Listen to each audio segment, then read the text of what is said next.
Isinusulong ni Senator Francis Tolentino na maging self-executory na ang mga ipinapanukalang batas.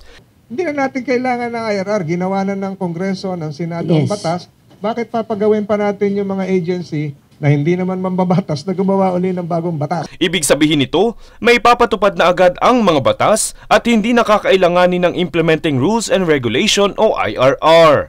Ito ay dahil ayon sa senador, pinapagulo pa ng IRR sa pamamagitan ng pagbabago ng nilalaman ng mga batas ang mga layunin nito. Pagmamalaki pa ni Senator Tolentino na ang isa sa kanyang naiambag na batas na Senate Bill No. 2432, kilala rin bilang Anti-Agricultural Economic Sabotage Act, ay ginawa ng self-executory. This law is self-executory and shall be effective upon publication in the official gazette or any newspaper of general circulation within 15 days without the need for the issuance of any implementing rules and regulations. Okay, yan ang bago. For the first time. Panawagan naman ng senador ay maging template ito para sa mga paparating na mga batas. Francis Riudique, nag-uulat para sa One Media Network.